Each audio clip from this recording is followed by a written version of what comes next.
नमस्कार, स्वागत है आपका आवाज़ अड्डा में। मैं हूं नीरज और बातचीत आज होगी भारत जोड़ो यात्रा और विपक्ष की रणनीति की। उत्तर प्रदेश में प्रवेश कर गई है भारत जोड़ो यात्रा और इस रास्ते से अब वो और ऊपर की तरफ जाएगी।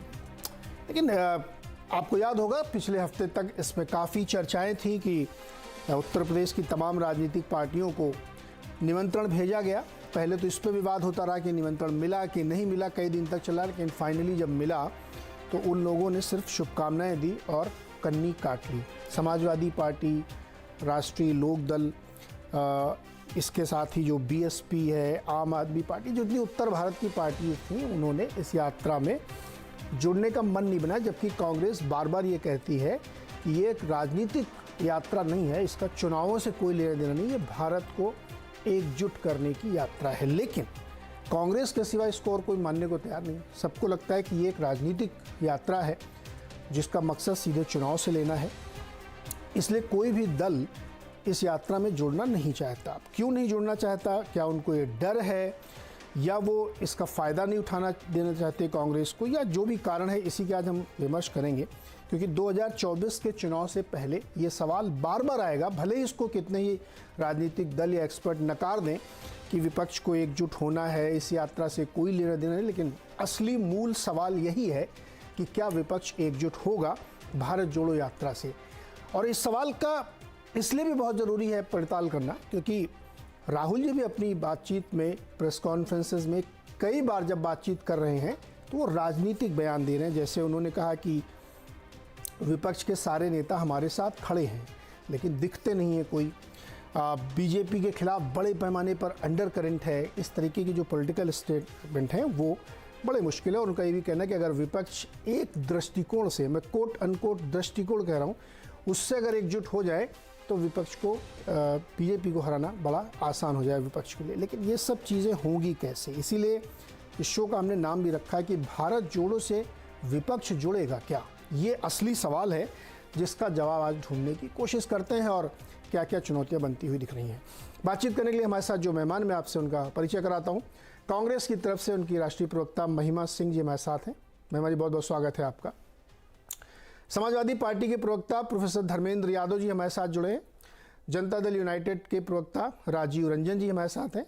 सत्य हिंदी के फाउंडर आशुतोष जी और वरिष्ठ पत्रकार हर्षवर्धन त्रिपाठी है। आप सबका बहुत बहुत स्वागत है। आशुतोष जी, आप बड़ा धुंध सा लग रहा है, आप कोहरे में बैठे हुए हैं क्या? सही कराता हूँ मैं। लाइट नहीं जलाई आपने? दिल्ली में बहुत सर्दी है भाई। अरे कमरे के अंदर थोड़ी धुंध है, देखिए ना कितना जैसे लग रहा है फील कि एकदम कोहरा आपके यहाँ घर में अंदर भी है। ऐसा क्यों है? दोबारा कनेक्ट करने की कोशिश करें शायद। नहीं, मैं कराता हूँ, आप निश्चिंत, मैं कराता हूँ। तब तक मैं चर्चा की शुरुआत करता हूँ महिमा जी से। महिमा जी, आप पहली बार हमारे चैनल पर ही, बहुत बहुत स्वागत है आपका और नए वर्ष की शुभकामनाएं भी आपको। जैसा कि हम इस शो में जानना चाह रहे हैं कि भारत जोड़ो यात्रा उत्तर प्रदेश में प्रवेश कर गई है, लेकिन वहां के कोई भी दल शुभकामनाओं के सिवा आपके साथ जुड़ने को तैयार नहीं है, न वैचारिक स्तर पे, न फिजिकली। तो ये यात्रा जो आपने इनवाइट भेजा, पहले तो यही कश्मकश थी। जब धर्मेंद्र जी से भी पूछूंगा कि इनवाइट मिला नहीं मिला, फाइनली मिला तो उन्होंने, अखिलेश जी ने ट्वीट करके बता दिया कि हमारी बहुत शुभकामनाएं हैं। सिर्फ कैसे जोड़ेंगे आप विपक्ष? जो राहुल जी कह रहे हैं कि विपक्ष एकजुट हो जाए तो हम बीजेपी को हरा लेंगे। नीरज जी, बहुत बहुत शुक्रिया और नए साल की शुभकामनाएं आपको भी और सभी दर्शकों को भी। और बिल्कुल आपके चैनल पर पहली दफा आना हो रहा है और सौभाग्य है मेरा। लेकिन ये जो यात्रा को लेकर के कयास हैं, ये तो 7 सितंबर से पहले से लगते आ रहे थे।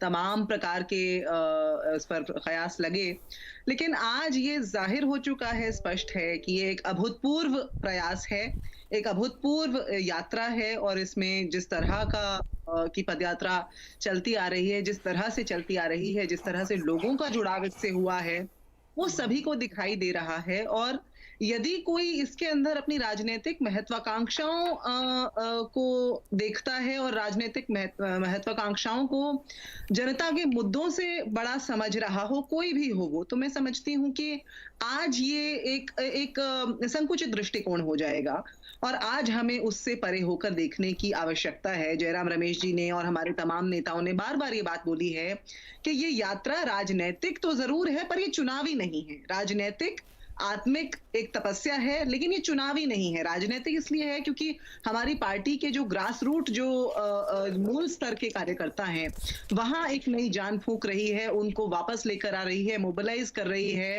कांग्रेस आज धरातल पर पूरे विश्व को नजर आ रही है और आज ये अवसर है उन सभी लोगों का जो बीजेपी के खिलाफ, भाजपा के तमाम जो उनकी दमनकारी नीतियां हैं उनके खिलाफ, जो संस्थाओं का मर्दन उन्होंने किया है उनके खिलाफ आवाज उठाना चाहते हैं। आज ये एकजुट होकर आवाज उठाने की एक जगह है, एक स्थान है। और राहुल जी ने कहा कि हमें एक विचारात्मक ढांचा बनाने की जरूरत है जो केंद्रीय स्तर पर एक आइडियोलॉजिकल स्ट्रक्चर हो, जो इसके जो भाजपा का जो एक नैरेटिव बना हुआ है, फॉल्स नैरेटिव, उसको तोड़ने का, उसको बस्ट करने का काम करे। और ऐसे में हमने तमाम दलों को न्योता भेजा है, न्योते पर उनके उत्तर भी आए हैं। हमने तो स्मृति ईरानी जी को भी न्योता भेजा था। आज यहाँ भाजपा का कोई प्रवक्ता है नहीं, वरना हम ये जरूर उनसे पूछते कि स्मृति ईरानी जी को भी न्योता भेजा गया था, हालांकि उनका उस पर उत्तर स्पष्ट है। तो और जाहिर सी बात है कि तोड़ने वाले जोड़ने वालों के साथ कहां से आएंगे। तो आज इस सबसे परे होकर देखने की आवश्यकता है नीरज जी, और मुझे लगता है कि ये आने वाले कुछ महीनों में ही स्पष्ट हो जाएगा कि विपक्ष के तमाम दल साथ आने लगेंगे, क्योंकि आज ये सबको महसूस हो रहा है। महिमा जी, दो बातें आपने कही। एक, आपने कहा कि जो लोग इस सरकार के खिलाफ हैं, जो आवाज उठा रहे हैं, जो बुलंद कर रहे हैं, लेकिन वो अपने अपने लेवल पे कर रहे हैं, वो आपके साथ नहीं करना चाहते। ये एक बड़ा महत्वपूर्ण सवाल है, आपके साथ नहीं आना चाहते। दूसरी बात आपने कही कि राहुल जी कह रहे हैं कि एकजुट हो जाएं सारे लोग, एक राष्ट्रीय वैचारिक तौर पे एकजुट होकर खड़े होकर के मुकाबला करें, वो भी नहीं हो रहा है। तो आप विपक्षी एकता की बात करें जो हो नहीं पा रही, क्यों नहीं जुड़ना चाहते लोग आपसे? मैंने एक शब्द का प्रयोग किया है, महत्वाकांक्षा, जो राजनीति के अंदर कोई नया शब्द नहीं है और सबको मालूम है कि जो भी पार्टी, जो भी दल, जो भी विचारधारा राजनीति के पटल पर मौजूद है, वो अपनी अपनी महत्वाकांक्षा को लेकर आगे चलती है। और वही मुझे लगता है फैक्टर है यहाँ पर तमाम विपक्षी दलों के साथ भी। हम एकजुट होने की बात कर रहे हैं, विचारधारा की बात कर रहे हैं, संस्थाओं के दमनकारी नीतियों की बात कर रहे हैं। और यदि पिछले 8 वर्ष में देखें तो एक शक्ति जो बुलंदी के साथ बोलती रही है हर मुद्दे को लेकर के, एक चेहरे की तरफ जो रुझान हो गया लोगों को उसके खिलाफ बिना डर के, तो वो राहुल गांधी हैं, वो कांग्रेस पार्टी है। और वो आवाज उसी तरह से गुंजायमान केरल में भी हुई, जिस तरह से तमिलनाडु में हुई, जिस तरह से दिल्ली में हुई, हरियाणा में हुई, पंजाब में, हिमाचल में, मेघालय से लेकर गुजरात तक। एक आवाज जो कहीं दूर एक प्रकाश की किरण की तरह दिखती रही, वो राहुल गांधी की या कांग्रेस पार्टी की आवाज दिखी। लेकिन वो आवाज न तो शरद पवार जी की हो सकती थी, न वो आवाज केजरीवाल जी की हो सकती थी, न वो नीतीश कुमार जी की हो सकती थी, क्योंकि इन सबके पास जो है वो टेरिटोरियल रिस्ट्रिक्शन में कहूंगी कि है कि वो अपने अपने केंद्र, अपने अपने रीजन तक केंद्रित हैं। तो वो एक लिमिटेशन है, वो एक सीमित तौर पर आवाज पहुंचेगी। केसीआर की आवाज जिस तरह से उनके क्षेत्र में रहेगी। तो आज कांग्रेस पार्टी मजबूत है बहुत से प्रदेशों में, और कांग्रेस पार्टी के पास दो बातें आपने और कही कि एक तो ये प्रकाश पुंज की तरह की दिख रहे हैं राहुल जी, लेकिन उनके साथ कोई आ नहीं रहा है। मतलब ये मैंने सवाल के तौर पे जोड़ा कि कोई आ नहीं रहा हो प्रकाश पुंज की तरह। दूसरी बात आपने कही, ये जो क्षेत्रीय दल हैं छोटे छोटे, Samajwadi party, national conference, NCP, Nitish Kumar ji की जेडीयू, ये सब बहुत संकुचित विचार की छोटी पार्टियां क्षेत्रीय हैं और महत्वाकांक्षी हैं, इसलिए ये नहीं आना चाहते। संकुचित भी नहीं मैंने कहा, छोटा भी नहीं, ना मैं कह सकती ना मैं कहूंगी, क्योंकि महत्वाकांक्षी तो आपने कहा ना, महत्वाकांक्षा जब आपकी हो जाती है तो आपके विचार संकुचित हो जाते हैं। महत्वाकांक्षा तो है नीरज जी, आप अपने चैनल में कार्य कर रहे हैं, आपकी अपनी महत्वाकांक्षा होगी, मेरी अपनी होगी एक कार्यकर्ता के तौर पर। और नहीं, लेकिन राष्ट्रीय कॉज, अगर आप एक बहुत राष्ट्रीय महत्व के विषय के लिए, उस पर तो महत्वाकांक्षा छूट जानी चाहिए, लेकिन वो नहीं छूट रही, कुछ कारण है उसके। अपने क्षेत्र और अपने जनाधार के तौर पर उनकी महत्वाकांक्षाएं होंगी। लेकिन मैं ये समझती हूं कि जब आपको बड़े पटल पर आना है, आज कांग्रेस का जो राष्ट्रीय जो एक नेशनल फुटप्रिंट है, मैं समझती हूं उसका तोड़ फिलहाल किसी क्षेत्रीय पार्टी के पास तो नहीं है। बल्कि भाजपा भी ये जानती है कि कुछ क्षेत्र ऐसे हैं जहां भाजपा के पास कोई वोट नहीं है, जबकि कांग्रेस चाहे जीत ना रही हो, पर भारत के कोने कोने में कांग्रेस के पास वोट जरूर है, चाहे किसी स्थान पर चंद वोट हों। लेकिन इलेक्टोरल पॉलिटिक्स में महिमा जी, चुनाव जीतने का ही महत्व है। आपके पास मान लीजिए 12% वोट किसी एक राज्य में है, लेकिन सीट आपकी एक भी नहीं आ रही, तो उसका क्या लाभ है? समाजवादी नहीं, सुनिए ना, समाजवादी पार्टी आपको क्यों बड़ा भाई माने? आपके 2% वोट है, सीट एक भी नहीं आती आपकी, तो आपको क्यों बड़ा माने? आप उनको बड़ा मान लीजिए। उनके उत्तर प्रदेश में ये बात जायज है, लेकिन केरल में जाके तो समाजवादी पार्टी ये नहीं कह पाएगी। नहीं, समाजवादी पार्टी केरल के लिए कही नहीं रही, वो तो अपने राज्य के लिए कह रही है। मैंने इसीलिए कहा कि हाँ। कांग्रेस आज एक वो धुरी है जिसके साथ यदि जुड़ जाए, बड़े या छोटे भाई मानने की मैं बात बिल्कुल नहीं कहूंगी, क्योंकि सबका अपना अपना स्थान है। उत्तर प्रदेश के अंदर समाजवादी पार्टी की जो महत्वाकांक्षाएं, जो उपस्थिति, जो व्यापकता है, हो सकता है कांग्रेस के पास वो आज नहीं है। 2008 में, उससे पहले और कई दशकों पहले एक अलग जो नजारा था वो था वहां पर। लेकिन आज आपको ये तो मानना पड़ेगा, इसे तो कोई डिनाई नहीं कर सकता कि आज कांग्रेस के पास व्यापकता, भाजपा के अलावा एक पार्टी जिसके पास व्यापकता है, एक पार्टी जिसके पीछे भाजपा अपनी पूरी शक्ति के साथ लगी हुई है, एक व्यक्ति जिसके पीछे लगी हुई है, वो राहुल गांधी है। ये बात महिमा जी रुकिएगा, ये बात आज से थोड़ी है, ये तो बहुत दिनों से आप व्यापक पार्टी, सबसे पुरानी पार्टी है, राष्ट्रीय पार्टी, इसमें कोई शक कोई कर ही नहीं सकता। लेकिन उस राष्ट्रीय पार्टी को अब कोई मान नहीं रहा है, ये इसलिए असली सवाल ये। अब रुकिएगा आप थोड़ा, धर्मेंद्र जी, प्रोफेसर धर्मेंद्र यादव जी, आपने सुन लिया, मैंने 2-3-4 सवाल इसीलिए पूछ लिए कि क्लैरिटी रहे। वो ये कह रही है कि महत्वाकांक्षा, क्षेत्रीय सोच, और आप भी चाहते हैं कि बीजेपी को हराएं, लेकिन आप साथ नहीं आना चाहते हैं, अहम है आपके अंदर। नीरज जी, महत्वाकांक्षा की बात तो महिमा जी ने खुद भी कहा कि महत्वाकांक्षा होती है, हर किसी की होती है। आपकी अपनी भी महत्वाकांक्षा है, इनकी अपनी है, कार्यकर्ता के तौर पर है। समाजवादी पार्टी की अपनी महत्वाकांक्षा है। महत्वाकांक्षा कोई राजनीतिक महत्वाकांक्षा गलत चीज थोड़ा ना है। एक राजनीतिक पार्टी राजनीति ना करके वो क्या करता है? देखो, राजनीति, समाजवादी पार्टी राजनीति को सेवा मानती है, इसलिए हमारी राजनीतिक महत्वाकांक्षा भी है, क्योंकि हमारी वो सेवा है, हमारी महत्वाकांक्षा है, उसमें कोई दो राय नहीं है। तो इस तरह से कहना कि भाई हमारी राजनीतिक महत्वाकांक्षा नहीं है, तो वो तो मुझे कहीं से जस्टिफाइड नहीं लगता है। अब सवाल दूसरा ये आता है कि उत्तर प्रदेश में आपने देखा कि हम, मतलब तथ्यों के साथ बात करें अगर, तो तथ्यों में आपने देखा होगा कि उत्तर प्रदेश 2022 के विधानसभा चुनाव में समाजवादी पार्टी को लगभग 3 करोड़ 10 लाख लोगों ने वोट दिया, भारतीय जनता पार्टी को 3.5 करोड़ लोगों ने वोट दिया। तो उत्तर प्रदेश में भारतीय जनता पार्टी के साथ कोई मुकाबला अगर है किसी पार्टी का, तो वो समाजवादी पार्टी का है। तो समाजवादी पार्टी बिना किसी दल के अगर इतने बड़े प्रदेश में, पूरे देश के उत्तर प्रदेश को आप नजरअंदाज नहीं कर सकते हैं, खासकर पार्लियामेंट के चुनाव में। तो उसमें जब हमारी उपस्थिति मजबूत है और हम पूरी तरह से सक्षम है भारतीय जनता पार्टी को रोकने के लिए, तो उसमें तो मुझे लगता है कि जो बाकी दल हैं, बाकी दल को हमें समर्थन करना चाहिए, हमें और मजबूत करने का काम करना चाहिए। तो उसमें बड़ा छोटा तो कोई बात ही नहीं है। तो भारतीय जनता पार्टी को रोकने का एक मात्र जो राज्य है हिंदी पट्टी में खासकर, वो सबसे बड़ा उत्तर प्रदेश है। उसके बाद आप बिहार चले जाएंगे। तो इस तरह से समाजवादी पार्टी के बिना आने वाले 2024 में भारतीय जनता पार्टी को रोकना भी आसान नहीं है और केंद्र में सरकार बनाना भी आसान नहीं है। अब चुनाव के बाद की जो परिस्थिति बनेगी, उसमें किसकी क्या भागीदारी होगी, किसकी क्या जिम्मेदारी होगी, वो बाद का विषय है। लेकिन आज का विषय ये है कि कम से कम समाजवादी पार्टी उत्तर प्रदेश में पूरी तरह से रोकेगी। आसपास के जो प्रदेश है, धर्मेंद्र जी एक मिनट, धर्मेंद्र जी रुकिए ना, आप सवाल को बहुत आगे लेके चले गए। पहले तो बेसिक पे लौटिए ना। क्या महिमा जी की पार्टी ने आपको रोका है क्या कि चुनाव मत लड़िएगा आप? इस सीट शेयरिंग पे उन्होंने कुछ डिस्कस किया, इसलिए आप यात्रा में भी नहीं जानते? देखिए, यात्रा तो मैं इसलिए सवाल लेके आ रहा हूँ, कांग्रेस कहती है ये एक ऐसी यात्रा है जिसका चुनाव से लेना देना नहीं है, एक इंटेंट दिखाना चाहिए आप लोगों को, लेकिन आप लोगों ने पहले ही कन्नी काट ली। तो क्या आपके ऐसे क्या जेस्चर लगे राहुल जी के, जिसकी वजह से आप उनके साथ खड़े भी नहीं होना चाहते? शुभकामनाएं दे दी, शुभकामनाएं तो हम किसी को भी दे देते हैं। नीरज जी, राहुल जी की जो अपनी यात्रा है ये, वो राहुल जी का अपना कार्यक्रम है, वो अपने हिसाब से चला रहे हैं। उसमें कोई समर्थन आके दे, उनका सहयोग करे, ये बात कहाँ से जस्टिफाइड लगती है? आप मुझे बताइए, पत्रकार के तौर पर बताइए कि अगर उन्होंने सहयोग मांगा चिट्ठी लिख के, इसलिए मैं पूछ रहा हूँ। उन्होंने चिट्ठी लिखी आपको?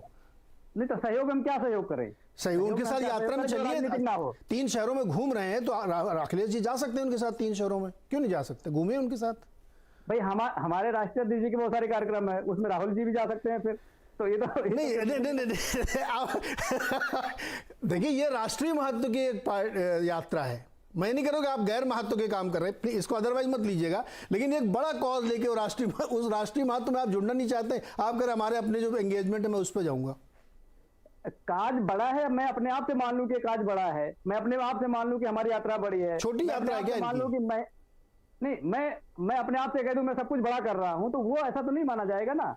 जिस Yes. प्रदेश में यात्रा इनकी प्रवेश कर रही है उत्तर प्रदेश में, हाँ। इनका राजनीतिक प्रभुत्व कितना है मुझे बताइए। आप खुद इस बात को मान रहे हैं, प्रवक्ता इस बात को मान रही है कि उत्तर प्रदेश में हम नहीं है। सर अभी क्या आप डिस्कस इसको हुआ है क्या प्रभुत्व को लेकर के कि मैं बड़ा है तू बड़ा, या सीट शेयरिंग पे कोई डिस्कशन हुआ है क्या? ये सवाल यहाँ पे आप क्यों उठा रहे हैं? या तो आपकी हाइंडसाइड में कुछ बात हुई है, अदरवाइज ये सवाल ही नहीं उठता कि मैं 2% वो 10% या 5%।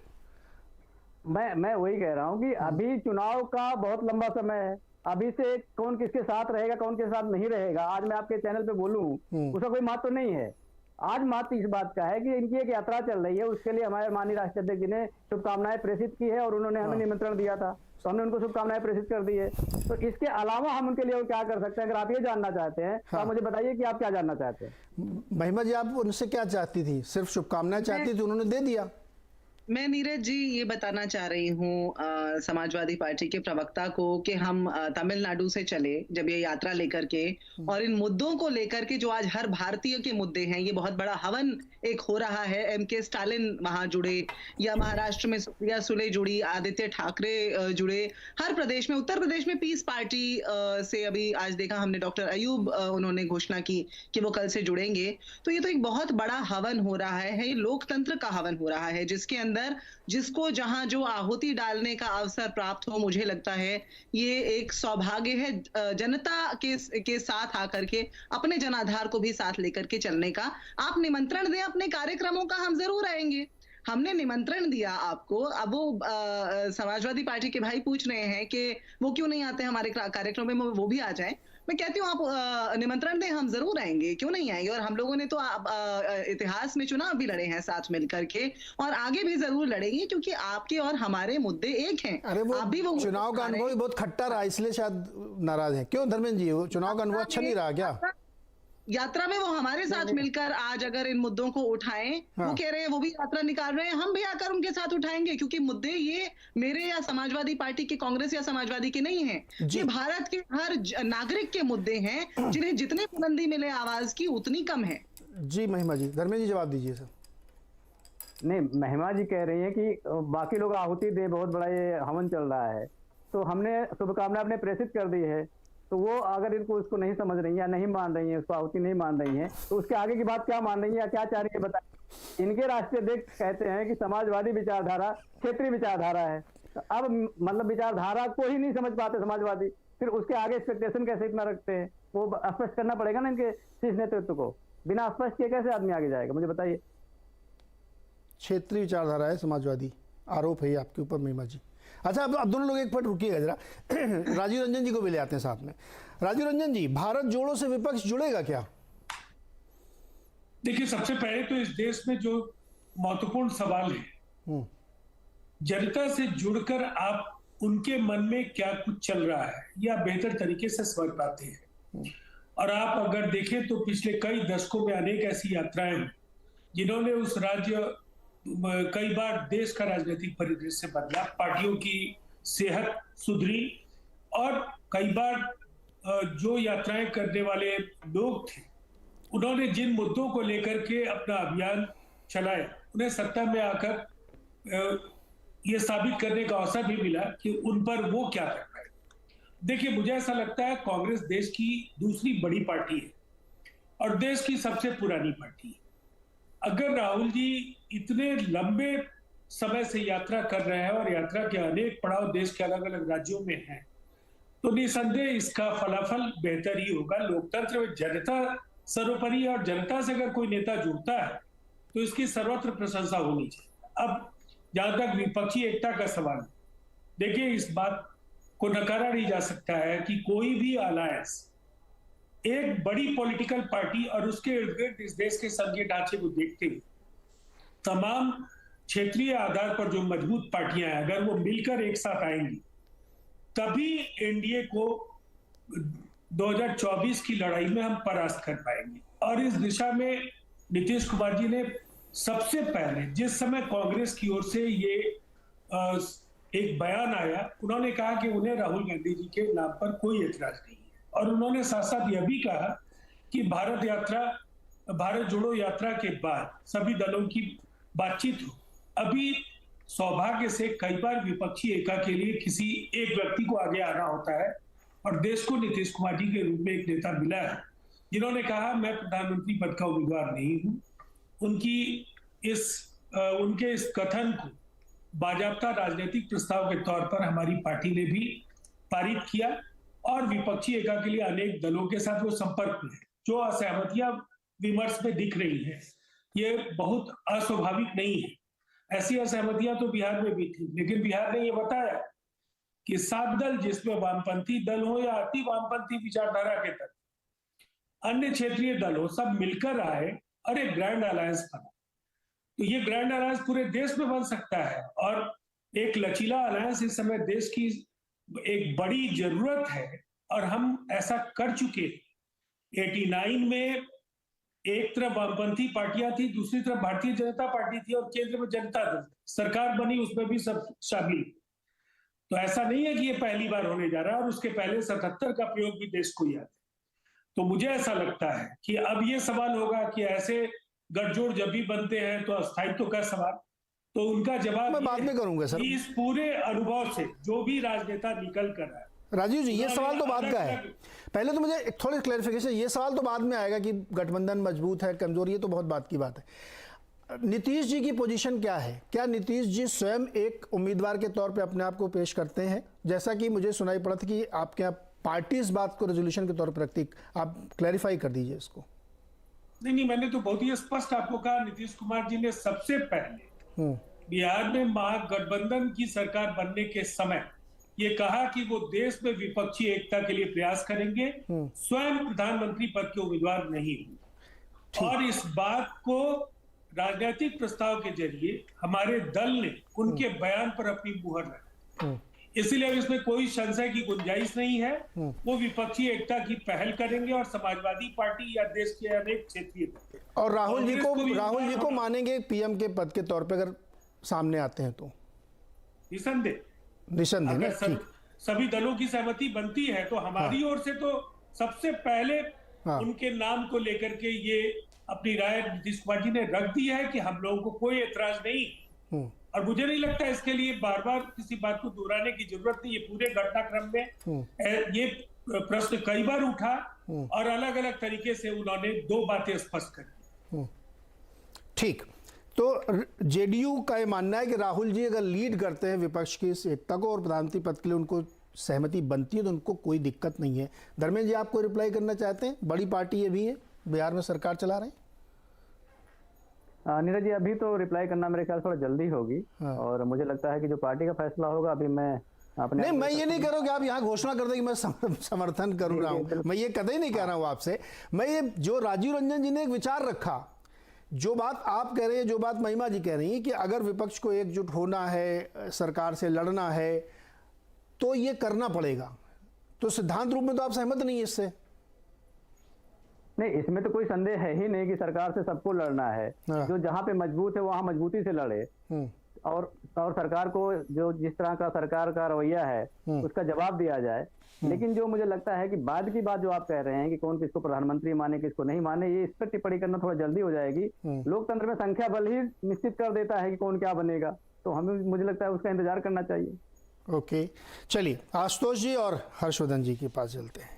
आशुतोष जी, चर्चा बड़ी फ्रूटफुल दिख रही है यहाँ पे। बहुत सारे मुद्दे पिछले हफ्ते जो हम लोगों ने की थी जिसमें चिट्ठी का विवाद चल रहा था, उसमें बहुत सारी चीज़ें क्लियर नहीं हो पा रही, लेकिन ये राय स्पष्ट निकल के आ रही है कि यूपी से कोई भी दल इस यात्रा के साथ खड़ा नहीं है।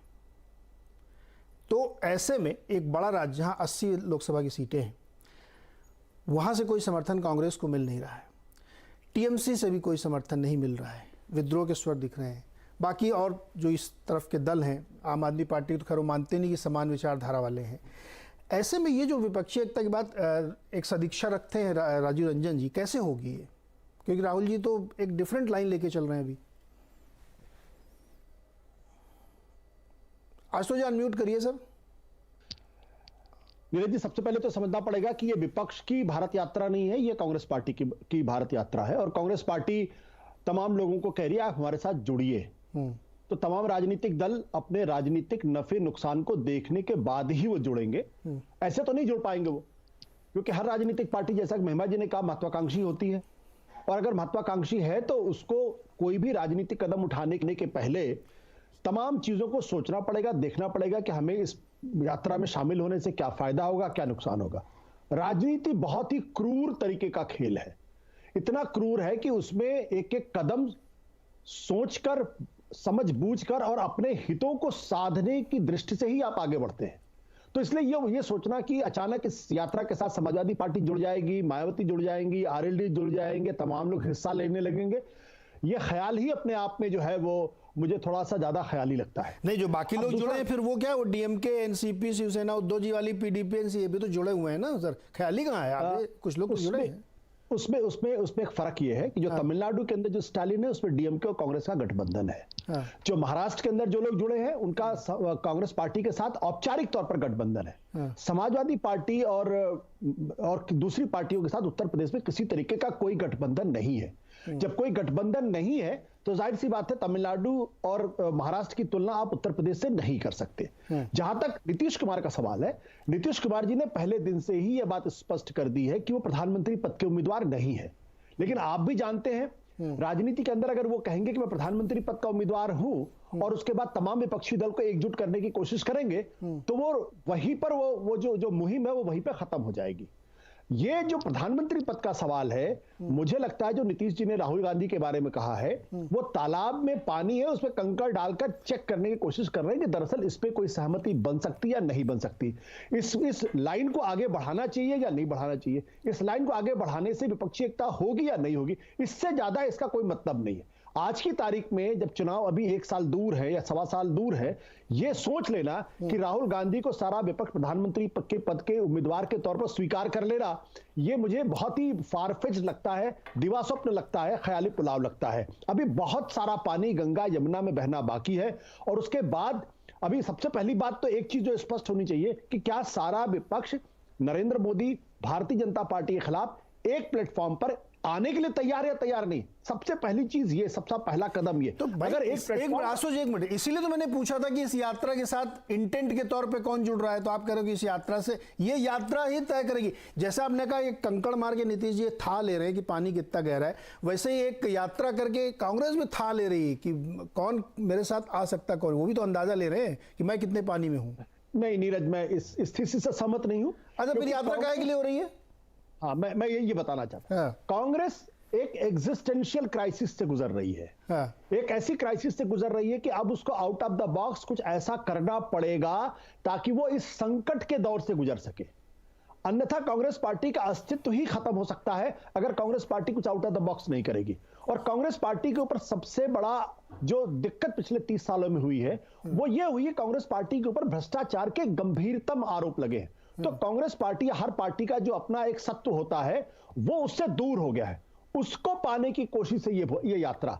राहुल गांधी स्पष्ट तौर पर कह रहे चुनावी यात्रा नहीं है, ये जो है ये राजनीतिक यात्रा है। तो राजनीति में आपको अपनी क्रेडिबिलिटी को इंटैक्ट करना, बनाए रखना पड़ता है। अगर आपकी साख खत्म हो जाएगी, राजनीति क्या, अगर जीवन में अगर साख खत्म हो जाएगी तो आपके साथ लोग जुड़ना बंद कर देंगे। जनता से जो कांग्रेस पार्टी का जुड़ाव खत्म हुआ, एक राजनीतिक हुआ आज तो एक राजनीतिक दल या एक राजनीतिक नेता की साख कैसे बनती है? एनजीओ है क्या? देखिए ये अब ये बहुत थ्योरेटिकल बात हो जाएगी। साख सीधी सी बात ये है, साख का मतलब ये होता है कि आपके प्रति जनता के मन में विश्वास है या विश्वास नहीं। पैमाना क्या है उसका? पैमाना कुछ भी नहीं होता। अच्छा, इसे कैसे पता लगेगा? अगर आज आप मुझसे सवाल पूछें कि गांधी जी से लोगों का कनेक्ट क्यों था, तो मैं उसको नहीं डिफाइन कर पाऊंगा। या नरेंद्र मोदी, आप गलत उदाहरण दे रहे हैं सर, गलत उदाहरण दे रहे हैं। उस समय ये परिस्थिति थोड़ी थी। आज राहुल जी मान लीजिए, मैं कह रहा हूं कि वो अपने को, अब जो आप कह रहे हैं कि साख बनाने के लिए, भरोसा जीतने के लिए, क्रेडिबिलिटी के लिए, अपनी ब्रांडिंग के लिए, कैसे पता कैसे चलेगा, ये टेस्ट कैसे होगा इसका? देखिए कांग्रेस पार्टी की छवि क्या बनी 2011 के बाद से, कि एक ऐसी पार्टी जिसके ऊपर भ्रष्टाचार के गंभीरतम आरोप लगे। वो आरोप सही थे गलत थे मैं उसमें नहीं जाना चाहता। 1,80,000 करोड़ के घोटाले का अगर आरोप किसी पार्टी के ऊपर लग जाए तो फिर उसका प्रश्न क्या उठता है? तो वही तो मैं कह रहा हूं सर, वो पार्टी है कि वो पार्टी है जो जनता की सेवा करने के लिए नहीं आ रही बल्कि अपना जेब भरने के लिए आ रही है। तो सबसे पहले कांग्रेस पार्टी को इस दाग से निकलना पड़ेगा। तो जनता के बीच, वही तो मैं कह रहा हूं ना कि उसके लिए एक स्वीकृति चाहिए। जो आप खुद अपने स्टेटमेंट में कह रहे हैं कि एक दिवा स्वप्न है कि राहुल जी को विपक्ष नेता मान लेगा। तो जब आप विपक्षी दलों के बीच में अपनी स्वीकार्यता अभी नहीं बना पा रहे हैं, आपको भी दिवा स्वप्न लग रहा है, तो फिर मैं चुनाव भी नहीं जीतेंगे, चुनाव भी नहीं जाएंगे जितवाने के लिए, विपक्ष में भी, तो फिर क्या कैसे मान लें हम? बट लेकिन एक बात मैं आपको बता दूं, मैंने कहा कि अभी अगर ये कोई विपक्ष के लोग या मान ले कि राहुल गांधी को अपना नेता मान लेंगे, तो अभी मैंने कहा अभी शब्द का इस्तेमाल किया। आज से 1.5 साल पहले क्या बात, 6 महीने बाद क्या ऐसा बदल जाएगा? अच्छा रुको एक मिनट, आपने एक बीच में बहुत महत्वपूर्ण बात की, मुझे उसका जवाब लेना राजीव जी से। राजीव जी ने 10 सेकंड। अभी 3 महीने पहले राहुल गांधी की को लेकर अगर आप चर्चा करते तो बिल्कुल अलग तरीके की छवि थी। 3 महीने के बाद राहुल गांधी की छवि में जमीन आसमान का फर्क आया है। तो आने वाले 6 महीने के अंदर क्या होगा मैं नहीं जानता। हो सकता है विपक्ष एकजुट होकर इनको, भाई विश्वनाथ प्रताप सिंह जब तक कांग्रेस पार्टी में थे तब तक किसी ने उनको कोई नेता कोई सोच सकता था कि विपक्ष नेता बन जाएंगे, लेकिन बाहर निकले और 1 साल के अंदर करिश्मा हो गया, चंद्रशेखर जी बैठे रह गए। उसके 1 साल फिर वो अलग क्वेश्चन आ जाएगा जो राजीव जी ने कहा था कि मैंने कहा था उसको छोड़ देते कि 1 साल बाद दूसरा करिश्मा हो गया, वो ध्वस्त हो गई। मैं उस पर नहीं जाना चाहता। रुको एक मिनट रुकिए सर पे। राजीव रंजन जी, आशुतोष जी का मानना है कि नीतीश जी सिर्फ एक कंकड़ मार के था लेने की कोशिश कर रहे हैं, इंटेंट कुछ और है। नहीं, उन्हें विश्लेषण का पूरा अधिकार है और मैं उस अधिकार को चुनौती नहीं दे सकता, लेकिन मैं इतनी बात जरूर कहना चाहूंगा कि नीतीश कुमार जी के बयान को इस तरह से समझिए। उन्होंने राहुल गांधी जी के नाम के प्रस्ताव पर एतराज नहीं जताया। उन्होंने ये कहा कि हमें कोई दिक्कत नहीं है, यात्रा के बाद सभी दल बैठेंगे और सहमति से हम लोग तय कर लेंगे आगे कैसे हम लोग को साथ चलना है। ये 2 हिस्से में ये पूरी बात है। प्रारंभिक तौर पर मैं ये कह सकता हूं कि इस देश में कांग्रेस एक बड़ी पार्टी है। कोई भी बड़ा गठजोड़ तभी सफल हो पाएगा जब उसमें देश की दोनों बड़ी पार्टियों में से एक कोई पार्टी शामिल हो। और इस दिशा में अगर भारतीय जनता पार्टी के खिलाफ हम कोई भी गठजोड़ बनाएंगे तो कांग्रेस के बगैर उस गठजोड़ का भविष्य संदिग्ध है। पहली बात। जहां तक देश के हालात का सवाल है, इस बात को आशुतोष जी ने भी कहा कि विश्वनाथ प्रताप सिंह जी के उस आंदोलन से हम लोगों का बहुत गहरा जुड़ाव था। और ये सच है कि देखते देखते इस देश में कांग्रेस के खिलाफ उस समय जो वातावरण बना, इसलिए कि कोई एक अगुवाई करने के लिए सामने आया और उस समय में प्रधानमंत्री कौन होगा ये तो बिल्कुल साफ नहीं था, इसलिए कि उनकी पार्टी भी उस गठबंधन का एक हिस्सा थी। जनमोर्चा उन्होंने बनाया, जनमोर्चा उसका हिस्सा बना। लेकिन इतनी बात तय है कि जनता से जब भी कोई नेता जुड़े उसका लाभ उसकी पार्टी को, और जिस सिस्टम के खिलाफ वो लड़ रहा है उस सिस्टम के खिलाफ वातावरण बनाने में उसको मदद मिलेगी। मैं एक जरूरी बात केवल कहूंगा, ममता जी से मैं जरूर कहना चाहूंगा कि क्षेत्रीय दलों के बारे में आप टिप्पणी करने समय थोड़ी उदारता रखिए। और मुझे लगता है अगर इस यात्रा में आपको सबका साथ चाहिए तो फिर नीतीश कुमार जी को रीजनल लीडर बताना, किसी को रीजनल, उनका बहुत ही न्यून प्रभाव है अपने क्षेत्र के बाहर, उनको मतलब आप जो कहना चाहती थी मैं नहीं जानता हूं कि उसका नफोलुबाब क्या है, लेकिन ऐसी टिप्पणियों से कांग्रेस को बचना चाहिए। इसलिए कि एक बड़ी लड़ाई में आप आहुतियां जिनसे अपेक्षा करती है, आपने आहुति शब्द का प्रयोग किया है, तो ये लोकतंत्र का अगर महायज्ञ है तो फिर जबरदस्ती किसी को आहुति देने के लिए आप बाध्य नहीं कर सकते और उनके प्रति सम्मान का भाव नहीं रख करके आप उनका साथ भी नहीं मांग पाएंगे। तो मुझे लगता है थोड़ा इस तरह की टिप्पणियों से हमें बचना चाहिए। मैं एक जवाब महिमा जी से, हर्षवर्धन जी माफी के साथ मैं थोड़ा लेट आ रहा हूँ, लेकिन ये यहाँ पे एक महिमा जी का जवाब बनता है। देखिए अब राजीव जी ने भी वही बात कह दी कि ये जो कांग्रेस की एक सोच है, आप मुझे गलत भी कह सकती है, लेकिन मैं सवाल जरूर पूछूंगा कि ये उनकी एक सोच है कि वो, उनको लगता है कि वो धुरी हैं, सबसे बड़े हैं, और ये जो क्षेत्रीय पार्टियां, छोटे छोटे दल जो उत्तर प्रदेश की सीमा में, या हो सकता है कोई सुबासपा हो, वो 2, 4, 6 सीटों में प्रभाव रखता है, बहुत छोटी पार्टीज हैं और इनको मुझे समर्थन करना चाहिए। जो बात अब राजीव रंजन जी भी कह रहे हैं कि आहुति तो आप फोर्स थोड़ी करेंगे। मुझे कुछ क्षण लगे थे समझने में। उन्होंने कहा ममता जी से एक बात कहना चाहता हूं, क्योंकि वो नाम में थोड़ी सी गलती हुई।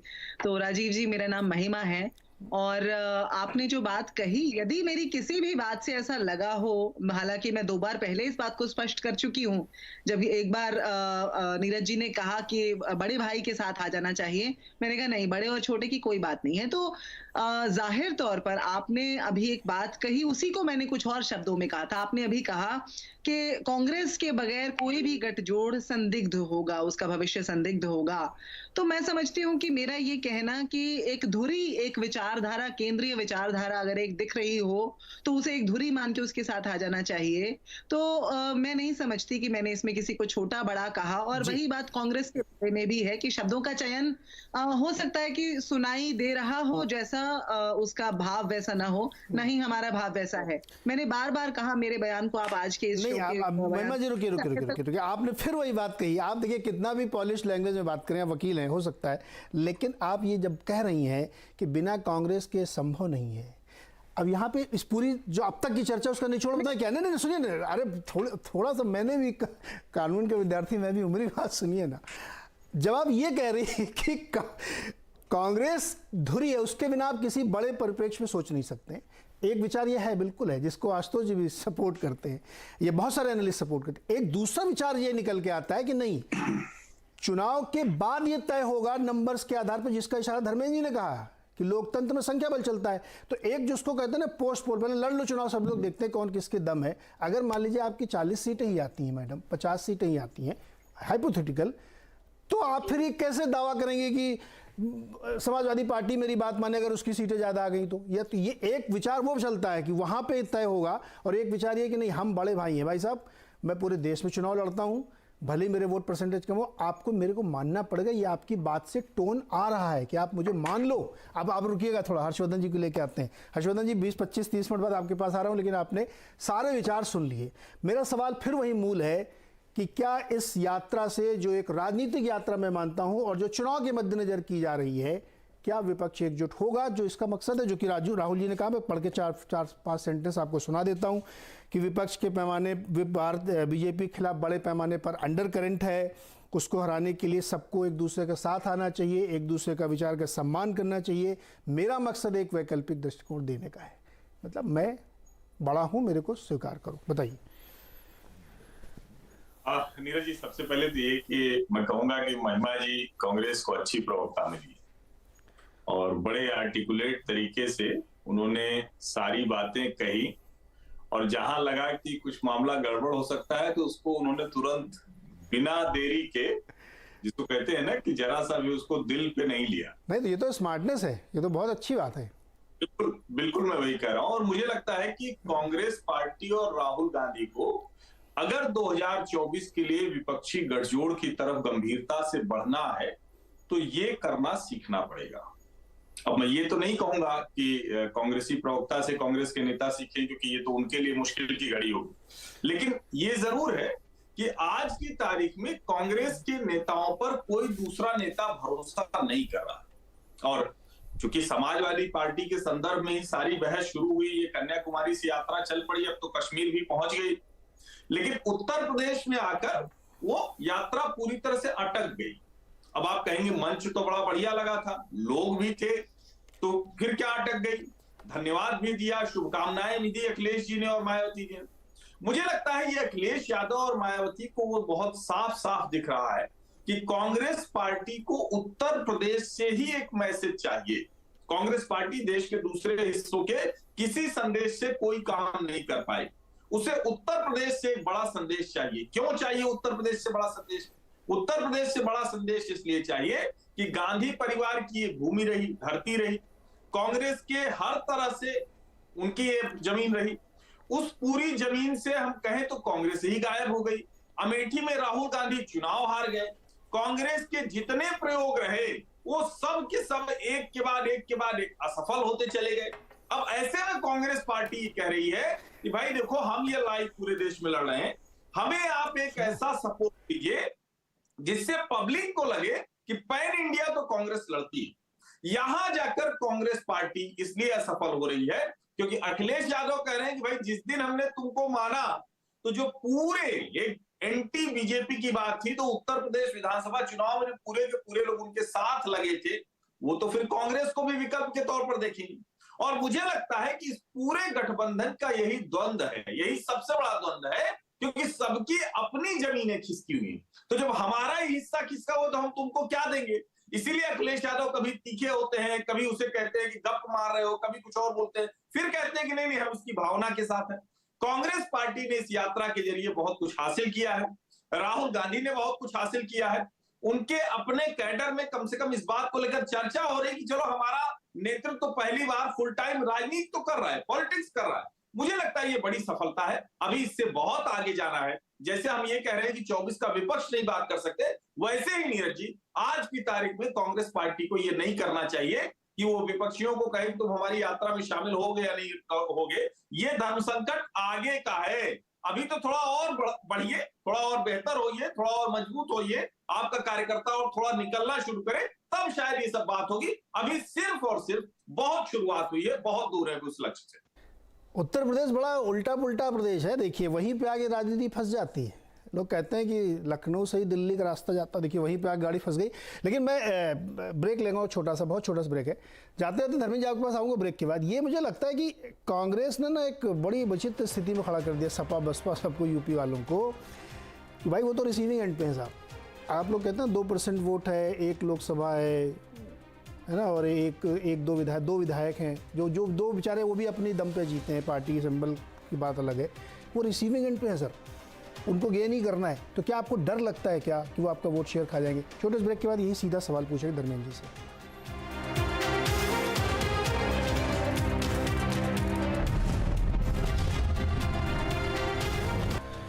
स्वागत है एक बार फिर से आपका इस चर्चा में कि जो भारत जोड़ो यात्रा है, इसके परिणाम क्या होंगे, इसके फॉलोआउट्स क्या हो सकते हैं, जो कि अभी कुछ कुछ दिख रहे हैं। धर्मेंद्र जी सीधा सवाल है कि आपको ऐसा डर लगता है कि कांग्रेस इतने नीचे गई कि वहाँ से उसको गेन नहीं करना है और मुस्लिम वोट पर सेंध लग जाएगी आपके, इसलिए आप थोड़ा सा कन्नी काट रहे, दूर दूर रह रहे हैं?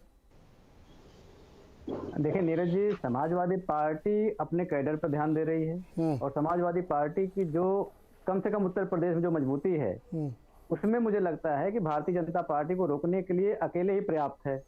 तो जब हम अकेले ही पर्याप्त हैं भारतीय जनता पार्टी को रोकने के लिए, तो उसमें एकता की कोई ऐसी बात नहीं है, समर्थन या सपोर्ट की कोई ऐसी बात नहीं है। जहां पर कांग्रेस को जहां लगता है कांग्रेस अच्छा कर सकती है उसको वहां ध्यान देने की आवश्यकता है। उत्तर प्रदेश में मुझे लगता है कि कांग्रेस के पास ज्यादा कुछ नहीं है, तो जो अच्छा कर सकता है उसको अपर हैंड दे करके उसके बारे में सोचे। अरे सर भी बहुत दूर नहीं, 2009 में ही मेरे ख्याल में कितना 21 सीटें जीती थी। आप लोग मतलब ऐसा बता रहे हो जैसे कांग्रेस कभी रही नहीं यूपी में। अब आप 9 की तुलना 2022 से करेंगे और दोनों को एक कसौटी पर खड़ा कर देंगे तो जब अच्छा यही बात अगर मैं इस संदर्भ में कहता कि जब सपा बसपा मिलके भी नहीं हरा पाए तो आप मुझे 4 बातें सुना देते कि अच्छा ये कोई तरीका है कंपेयर करने का।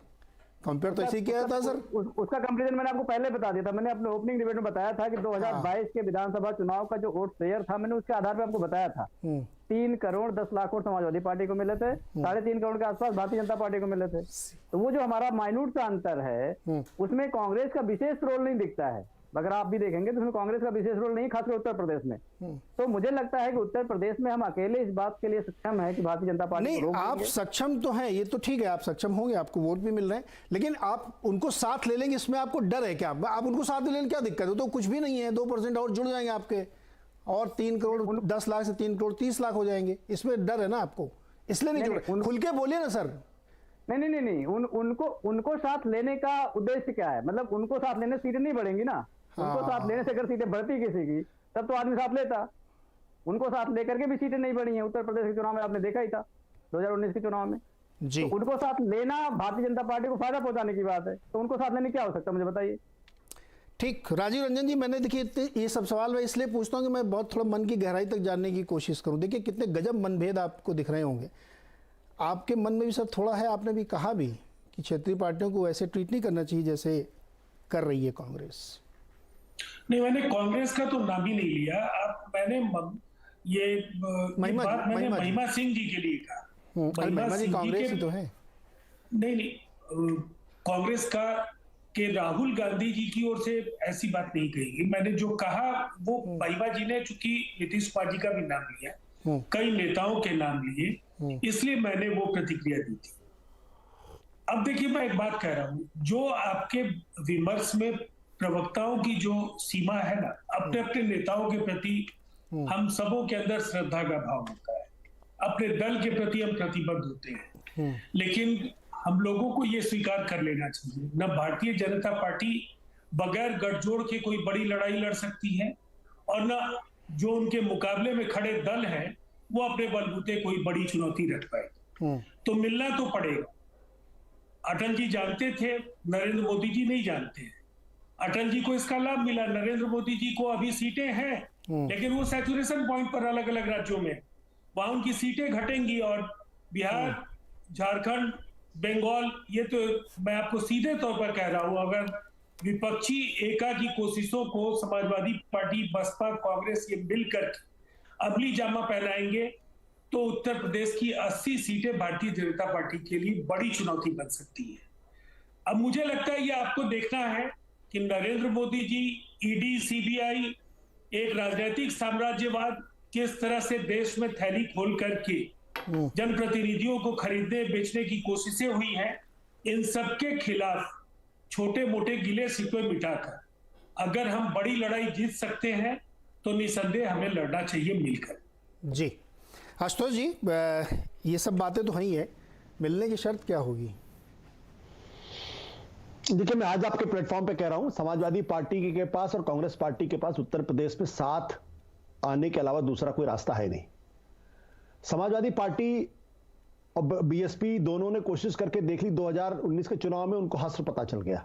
62 सीटें आई थी, बहुत सारे लोग कह रहे थे, मैं भी शायद इस बात को ऑप्टिमिस्टिक था कि वहां पे वो बीजेपी की काफी सीटों को नुकसान पहुंचा सकती थी, ज्यादा नुकसान कर पाए। अगर आज की तारीख में समाजवादी पार्टी, पहली बात तो मैं समाजवादी पार्टी के प्रवक्ता है उनको दुरुस्त करना चाहूंगा, आज की तारीख में उत्तर प्रदेश समाजवादी पार्टी अकेले नहीं, उसके साथ छोटी छोटी पार्टियों का एक गठबंधन है, और उस गठबंधन का जो वोट शेयर 35-36% है, और 35-36% उत्तर प्रदेश के अंदर भारतीय जनता पार्टी की को 80 सीटों पर चुनौती देने के बारे में अगर सोच रही है तो बहुत बड़ी गलतफहमी में है। हाँ, एक चीज जरूर है कि समाजवादी पार्टी को इस बात का डर लगता है कि अगर कांग्रेस पार्टी कहीं अगर उसका प्रोफाइल अगर उत्तर प्रदेश के अंदर बढ़ गया तो वो सीधे सीधे समाजवादी पार्टी का वोट काटेगी। यह डर जरूर समाजवादी पार्टी को है। लेकिन मैं आज आपसे कह रहा हूं, समाजवादी पार्टी को इस विपक्षी एकता में कहीं ना कहीं जगह बनानी पड़ेगी, उसके अलावा दूसरा कोई रास्ता नहीं। और मैं राजीव रंजन जी की इस बात से पूरी तरीके से सहमत हूं कि अगर विपक्ष को 2024 की लड़ाई को मजबूती के साथ रखना है तो सारे विपक्षी दलों को एकजुट आना पड़ेगा, छोटे मोटे डिफरेंसेस को दूर करना पड़ेगा, बिल्कुल उसी तरीके जैसे 1989 में था। राजीव गांधी के पास 400 से ज्यादा सीटें थी, लेकिन ज्योति बसु, लालकृष्ण आडवाणी, विश्वनाथ प्रताप सिंह, चंद्रशेखर, देवीलाल, रामकृष्ण हेगड़े, सबको एक मंच पे आना पड़ा, तब जाके हरा पाए। अगर अकेले कोशिश करते तो शायद नहीं हरा पाते। एक इक्वल फुटिंग पे भी तो होना चाहिए। आजकल बड़ा अप्स एंड डाउन्स है सर, बहुत ज्यादा, मतलब ये प्रैक्टिकल बात है। अभी इतना ऊपर नीचे हो चुका है कि उसमें थोड़ा सा दिक्कत होती है। जैसे अभी खुल के कह ही रहे हैं आपके सामने कि कांग्रेस क्या है यूपी में, मैं उनको क्यों इतना बड़ा प्लेटफॉर्म दूं? नीरज, जब घर में बंटवारा होता है तो भाई भाई एक एक इंच के लिए लड़ाई लड़ते हैं। वो नहीं होता कि वो भाई है इसलिए वो बड़ा दिल दिखा के छोड़ देंगे। बिल्कुल सही कहा, उदाहरण सही दिया आपने, लड़ ही रहे हैं इसके लिए। लेकिन राजनीति में अंतिम समय जब राजनीतिक दलों को लगेगा कि अब अगर हमने ज्यादा उत्पात मचाया तो हम सब खत्म हो जाएंगे, ये तो नहीं सब मैं इससे थोड़ा सहमत नहीं हूं ना। ये नहीं सोचते मेरा हित तय होना चाहिए, उसके बाद तय होगा कि गठबंधन क्या बनेगा। हित का मतलब क्या है कि मेरा सर्वाइवल कैसे होगा, साथ आने से होगा या अकेले होगा? हाँ, सिंपल है। नहीं तो साथ आके भी अगर हमको कुछ ना मिले, साथ आने की कंडीशनल है, स्टार लगा हुआ है, तो नहीं हो सकता ना। हर्षवर्धन जी, जो बात जिस मोड़ पे आशुतोष जी ले आए हैं वो एकदम सही बात है। देखिए, और मैं इसको लोग खुल के बोलने, आशुतोष जी में घुमा फिरा के बोला, वोट एक सेक्शन ऑफ वोट है जो वल्नरेबल है, वो है मुस्लिम वोट। आपने भी दिल्ली में भी थोड़ा इसका नज़ारा देखा, जो कि एक डर है कहीं पे भी कि कांग्रेस अगर बढ़ी तो सबसे पहले वो खिसक के आएगा, क्योंकि जो दलित वोट है वो बहुत हद तक बीजेपी सब में बट गया है, तो उसको फिर से वापस खींचने में थोड़ी दिक्कत है। लेकिन मुस्लिम वोट वल्नरेबल है, ब्राह्मण वोट भी वल्नरेबल हो सकता है, तो इसके लिए स्पेस देना खतरे कम नहीं है। इसलिए समाजवादी पार्टी कह रही है कि हम क्यों दें भाई, आप हैं क्या, 2% वोट लेके आप मेरी क्या मदद करेंगे? नहीं नीरज जी, मुझे लगता है कि इसमें हम लोग पिछली डिबेट में भी आपके साथ चर्चा में थे, और मैं बहुत स्पष्ट मत कहूं कि देखिए, कांग्रेस पार्टी जो करना चाह रही है ना, वो मन ही मन हंसने के अंदाज में है, तो ये चलेगा नहीं। ये आपकी जो इच्छा है, आप कांग्रेस पार्टी को बड़ा करना चाहते हैं, हर पार्टी की ये कोशिश होती है। लेकिन आपकी पार्टी को बड़ा करने के लिए समाजवादी पार्टी खुद छोटी हो जाए, या बहुजन समाज पार्टी छोटी हो जाए, या शरद पवार और उद्धव ठाकरे छोटे हो जाए, ऐसा होगा नहीं और ऐसा हुआ भी नहीं। इसीलिए शरद पवार और उद्धव ठाकरे ने अपने डिप्टीज को भेज दिया। तो वो मैसेजिंग बहुत महत्वपूर्ण होती है। जहां तक नीतीश कुमार जी की बात है, देखिए मैं एक बात कहूंगा, नीतीश कुमार कोई भूमिका अब बिहार की राजनीति में भी बहुत ढंग से बची है क्या? हम आज ये बात कर रहे हैं और मैं बड़ी गंभीरता से कह रहा हूं, आप जरा 2024 का सिनेरियो देखिए। लोकसभा सीटों के बंटवारे में लालू प्रसाद यादव जी, तेजस्वी जी जो तय करेंगे, उसके बाद तय होगा कि नीतीश जी की पार्टी कितनी बची रह जाएगी, पहली बात। दूसरी महत्वपूर्ण बात यह है कि जब हम ये कह रहे हैं कि नीतीश जी सबको एक कर रहे हैं, सबको एक करने का काम समय समय पर बहुत से लोगों ने किया, लेकिन क्या नीतीश जी तेजस्वी यादव को कुर्सी सौंप कर कह रहे हैं कि नहीं हम संयोजक की भूमिका में आ जाएंगे? अरे नीतीश जी बहुत अच्छे से जानते हैं, उन्होंने शरद यादव को बिल्कुल जिस हैसियत पर लाकर खड़ा कर दिया था। शरद यादव तो एनडीए के संयोजक थे, बहुत एकदम उनके वो हनुमान मंदिर के घर के बाहर, जो हनुमान मंदिर के आगे उनका घर, भीड़ लगी रहती थी लोगों को। समझिए इस बात को, नीतीश कुमार को पता है कि मुख्यमंत्री की कुर्सी सब कुछ है, सिर्फ वो इसके लिए ये सब कर रहे हैं। क्योंकि इसमें क्या होता है कि थोड़ा सा एक सेंटिमेंट बना रहता है विपक्ष के नेता के तौर पर। सुनिए ना, इनसे मुझे अपमानित कराने के बजाय मुझे अपनी बात भी कहने का अवसर देंगे क्या? देंगे। अरे सर राजीव जी, आप इतना उतावले मत देना, आपके पास आऊंगा मैं। नहीं, इस तरह का विश्लेषण ये कर क्या रहे हैं? ये तो निजी व्यक्तिगत प्रहार कर रहे हैं सर। इसमें निजी प्रहार क्या है? अंततः जिस एजेंडे पर आपको कंक्लूड करना है, जिस पूर्व निर्धारित निष्कर्ष पर आप हैं, उसी पर आपको कंक्लूड करना। अगर कंक्लूड नहीं, इसमें पूर्व निर्धारित कैसे? तो मैं इससे असहमत हूं। एक मिनट हर्षवर्धन को, इसमें पूर्व निर्धारित क्या है? अपनी बात भी पूरी नहीं, मुझे बोलने दीजिए ना। इसमें कुछ भी पूर्व निर्धारित नहीं है राजीव रंजन जी। नहीं, मुझे बोलने दीजिए ना, तो मैं बताऊंगा। हाँ, हर्षवर्धन जल्दी कंप्लीट कर, मैं पूछूंगा इसमें क्या पूर्व निर्धारित है। दखल नहीं दिया, लेकिन ये जो ना 3 में 13 में वो यहाँ दखल ले रहे हैं, उनकी कौन सी भूमिका है? चलिए राजीव जी बताइए, जवाब दीजिए। कि शब्दों के चयन में इन्हें मर्यादा का पालन करने के लिए कहिए। जी राजीव जी जवाब दीजिए। शब्दों के चयन में इन्हें मर्यादित रहने के लिए कहिए। राजीव जी बोलिए, जवाब दीजिए, आप बोलिए। सबसे पहले इस तरह के जो अनावश्यक टिप्पणियों को मैं तो ये कहूंगा नहीं कि ये संसद तो है नहीं कि इनको रिकॉर्ड से बाहर कर दीजिए। मुझे लगता है कि विश्लेषक शब्द की गरिमा का ख्याल जरूर होना चाहिए, रखना चाहिए किसी भी व्यक्ति को। अगर वो केवल मैं तो ये कहूंगा कि सुपारी किलर की तरह अगर कोई आदमी एक पत्रकारिता का लक्ष्य लेकर के आता है राजनीति में, एक विचारधारा के लिए डंडा लेकर खड़ा होता है, इससे शर्मनाक कोई स्थिति हो नहीं सकती है। और नीतीश कुमार जी का आधार समाप्त हो गया। मैं समझता हूं इनके जीवन में कितने वर्ष इन्होंने विश्लेषण और राष्ट्रीय स्वयंसेवक संघ की शाखा में दिए मैं तो नहीं जानता हूं। मैं इतना जरूर जानता हूं कि नीतीश कुमार जी चंद उन राजनेताओं में एक हैं जिन्हें देश के प्रधानमंत्री से ज्यादा राजनीतिक अनुभव हासिल है। आज भी बिहार के सर्वाधिक स्वीकार्य नेता है। जमीन खिसकी नहीं, जिन आकाओं की प्रशंसा में आप बैठे हैं, उन्होंने बाजाबता चिराग पासवान जैसे आत्मघाती दस्ते को लगाया और अपने उद्देश्य की पूर्ति के लिए कि नीतीश कुमार जी की पार्टी की सीटें घट जाए। नीतीश कुमार जी अपराजय आज भी है और किसी भी गठबंधन की जीत की गारंटी है। बिहार का 20 वर्षों का ये इतिहास है। 20 में इंटरप्ट नहीं कीजिए, बिल्कुल इंटरप्ट नहीं कीजिए, क्योंकि मैं आपके सम्मान के लिए मैं बाध्य भी नहीं।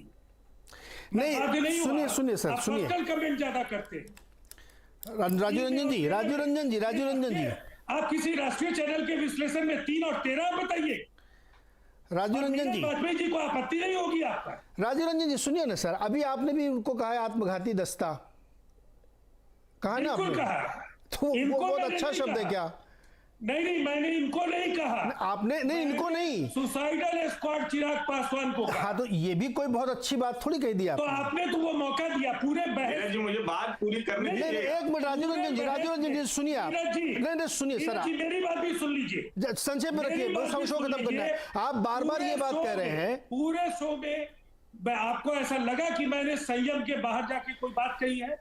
जब इन्होंने नीतीश कुमार जी पर केवल व्यक्तिगत प्रहार किए हैं, 3 और 13 जैसे इस्तेमाल किए, तब मैंने कुछ शब्द जरूर कहे। सुनिए राजीव रंजन जी, आप ये नहीं कह सकते कि जिन्होंने उकसाने का काम किया है, राजीव रंजन जी, उनको आपने तो रोका नहीं। राजीव रंजन जी सुनिए, मैंने आपको ही मौका दिया। आप मुझे मत समझाइए। नहीं, मैं आपको समझा नहीं रहा हूं सर, आप बार बार मेरे ऊपर अटैक कर रहे हैं। आप इस डिबेट को दोबारा रिपीट होगी, सुन लीजिएगा। कोई असंसदीय शब्द उन्होंने यूज नहीं किया, लेकिन किसी व्यक्ति के बारे में कुछ बोलूं नहीं क्या? हम लोग राहुल जी के बारे में चर्चा कर रहे हैं कि नहीं कर रहे हैं? बात करिएगा आप अपने तथाकथित विश्लेषक से। नहीं, ये नेता का चरित्र आपकी उनकी कोई पर्सनल लड़ाई है तो मुझे नहीं पता। मेरे चैनल के जितने अलग अलग चैनल्स पर बहस है, जरा उनको आर्काइव पे देख। आपकी इनसे कोई पर्सनल है तो मुझे नहीं पता, लेकिन वो जो चर्चा हुई दोबारा आप सुन लीजिए, सारे लोग सुन ले। उसमें कोई असंसदीय शब्द नहीं था सर। इसमें आप जबरदस्ती इस बात को खींचने की कोशिश कर रहे हैं। नहीं राजू जी, समय समाप्त हो रहा है, समय समाप्त हो रहा है। मुझे शो रैप करना है। ये देखिए, ये जो चर्चा पूरी हुई है, वापस लौटते अपने मूल मुद्दे पे कि भारत जोड़ो यात्रा से क्या विपक्ष जुड़ेगा, आप स्वयं तय करिए। अभी बहुत समय है और बहुत सारे राज्यों के चुनाव होने हैं, उससे भी बहुत कुछ तय होगा। बहुत बहुत शुक्रिया मेरे साथ जुड़ने के लिए।